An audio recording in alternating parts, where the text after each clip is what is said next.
this is an iHeart podcast. Guaranteed human.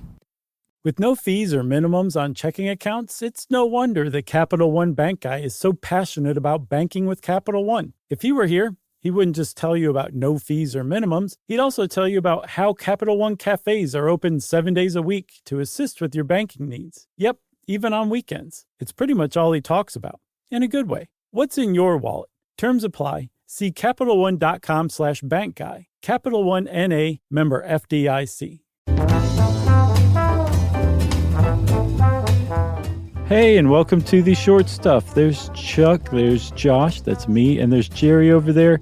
No time to talk any further. Let's get started. We're talking about dolphins disarming mines. Are you going to do that every time? As long as I get a laugh out of you, yeah. I will laugh every time. Well, then every time it is. Because I'm laughing because then we do this, and it takes more time than if we It does. I hadn't thought about that. Yeah. Maybe I will stop doing that because I really do feel like pressed for time. Like you can see I'm perspiring across the top of my lip. Hey, let me try a Josh Clark intro. Okay. Hey, Josh, you ever seen a dolphin? Yes, I have, Chuck. As a See what matter that of fact, feels like? It does. It's kind of exhilarating. Yeah, especially when you know. That the other person has seen or done or Whatever. heard of. Yeah. Yeah, you're in the club. So we've both seen dolphins. We have. And I knew about this. What we're talking about here is the fact that the U.S. Navy uses dolphins to find unexploded underwater ocean mines. Right. And I knew about this, but it was kind of cool to see how exactly this works. It was. Well, also to think a lot of people have the impression that the dolphins are there like, they're sweating themselves. They're wiping sweat from their brow as they're disarming these mines, right? Yeah, my flipper can't even hold these pliers. Right. Or was it the green wire or the red wire I'm supposed to clip? But I'm colorblind. That's right. That's not the case at all. They don't actually disarm the mines. They don't even really get that close to it. What they do is they go find mines for like the U.S. Navy. It's not just the U.S. Navy that does this. Apparently, Russia captured Ukraine's Dolphin patrol in Crimea in the Crimean War recently. They used Dolph Lundgren. Right. He can't swim. Terrible joke. He sinks like a stone. He does. He doesn't look like he would be a swimmer, does he? He's got too much like muscle, which I mean sounds counterintuitive, but yeah, he does look like he would sink for sure. So what do you say? Russians use them? I'm sure other people do too, right? A lot of people do. And again, they're not using them to disarm the mines. They're using them to find mines. And the reason they use dolphins to find mines is because there's no technology that we have that comes even close to rivaling a dolphin's ability to find something in very murky water with a lot of loud acoustic noise and, that may be disguised to look like something else, and mines fall under all three of those categories. Yeah, so what a dolphin does, and we'll get to how they do it, but they are trained to do this specifically with just like they would be at stinky old SeaWorld with fish as their reward to do their little tricks. But they learn to search for these mines, find one, and like you said, they could be like 50 feet away. It's not like they have to go knock on it or anything like that. Right. And it probably wouldn't explode anyway. So they go find one, they swim back to the boat and ring a bell or, some sort of signifier that they've worked out. They set off a firework. Yeah, they shoot a flare at the captain. And then the human says, all right, good job. Your work is not quite done, though, because all you're doing is saying there's something down there. Now here is an acoustic transponder. And you go take this. He puts it in his little fist. And then the dolphin swims back to the mine. And now they have, it's a transponder. So they actually know where it is now. Right. And then they come back and they get the fish, which is really what they're kind of after. If you remember our SAR Dogs episode, it's kind of the thing. Like they're after a fish. They know if they go do this, they'll get a fish. And people think dolphins are smart. They're dumb because they don't realize there's fish everywhere in that ocean. So Chuck, how would a dolphin do this kind of thing? Why is a dolphin so vastly superior to anything that humans can come up with technology-wise? We humans are pretty good at coming up with technology, frankly. That is correct. But we use sonar, and they use sonar, but they've been using sonar a lot longer than we've been using sonar. That's the point of this article. That really is sort of it. Like dolphins have been around way longer than we've been using sonar, and that's their chief, I guess it's sort of a communication device. Oh, yeah, it definitely is. They communicate, but it's also the way that they see, I guess, is the best way you could put it. They see with their well, they don't have ears. They see with what we normally might think of as things that we might hear. Yeah, and that's why it's so tough to kind of wrap your head around what they're doing. But if you think about it, if our vision is nothing but a bunch of electrical impulses stimulated by light, that forms like a mental conception of an object in our brain, that's exactly what dolphins are doing, but they're doing it with sound. They're shooting out like a kind of thing. Yeah. And when it comes back, it tells them about that object, and it forms an impression in their brain. Just like we do visually, they do orally. But not through the mouth. I mean, orally, A-U. Orally. Oh, well put.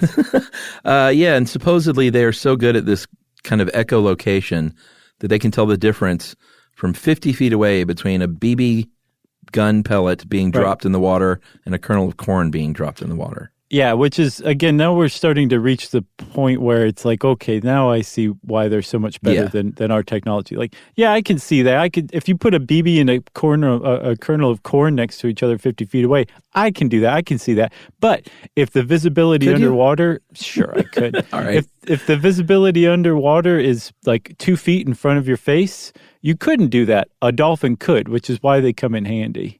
Right. And so we've talked about echolocation with bats before, and I feel like with something else, but definitely with bats. That was one of our great long-form episodes. Probably whales episode? Yeah, probably so. But dolphins use the same process. They use their nasal passages, and they make that little clicking sound that you did so well. Thank you. They send it to the forehead, and that focuses the sound into like a beam that shoots out into the water. That's step one. Yeah. And then what happens after that? Well, after that, because it's echolocation, it works just like with the bats. Things bounce off and come back to them. Mm-hmm. In the case of bats, it's, mosquitoes and things like that, or stupid humans with tennis rackets. It bounces back to the dolphin as that echo, and then they absorb that into their jaw. Like a tennis racket. Oh, no. Poor dolphin. Poor dolphin. And this part is kind of gross sounding, but there is what Jane McGrath referred to as a passage of fat in the jaw.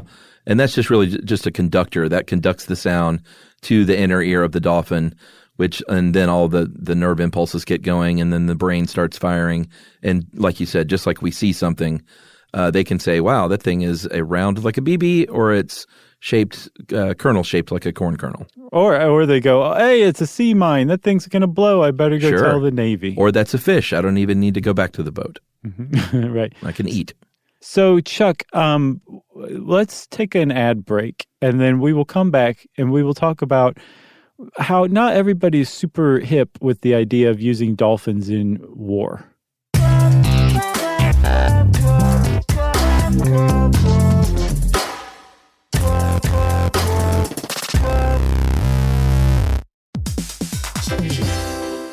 Hey everybody, we're here to talk to you about Wayfair, who believes that spaces should be functional, they should be comfortable, they should be well designed, and they can be well designed by you with their help. Your updated space should feel more comfortable, inviting, and practical for everyday use. And we're talking about outdoor seating. We're talking about grills. We're talking about major appliances. If you need storage solutions, Wayfair can help you out. Patio lighting, rugs, decor. It is your one-stop shop for home. Yeah. I mean, it's getting nice out, so it's time to think about living outdoors for the next few months. And Wayfair knows that outdoor furniture, it's heavy, it's intimidating to assemble. So Wayfair has stepped in and said, we're going to handle the hard part so you don't have to. That's right. You can shop Wayfair Verified, your shortcut to the good stuff. And that means their team of product specialists are going to vet everything by hand using a 10-point inspection, testing things like, quality materials, functionality, and features, and even how long it takes to build that piece of furniture. And the overall experience save time, reduce hassle, and improved convenience. Patio season is here, and these deals won't last. So head to wayfair.com right now to get your outdoor space ready for way less. That's WAYFAIR.com.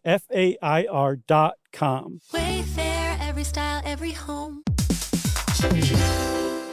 Hey, everybody. I want to talk to you a little bit about Tide Evo because it represents over 10 years of innovation and product development. Tide Evo is a first-of-its-kind technology where tens of thousands of minuscule fibers are spun together to form a 6 times powerful layer packed with scrubbers, brighteners, pre-treaters, and fresheners. And that's going to deliver a breakthrough clean that's so powerful, it feels like magic. Yeah, it is kind of like magic. Tide Evo is revolutionary. A 100% concentrated, waterless laundry tile that's made of compressed microfiber soap layers rather than liquid or powder. And it's not like pods or sheets because it uses 6 layers of detergent fibers to deliver superior cold water cleaning without plastic packaging of any kind. And it provides a mess-free, lightweight solution that dissolves lickety-split. So whenever you run into a laundry challenge, turn to Tide Evo. It's revolutionary. It's magic. Try new Tide Evo. Real laundry magic.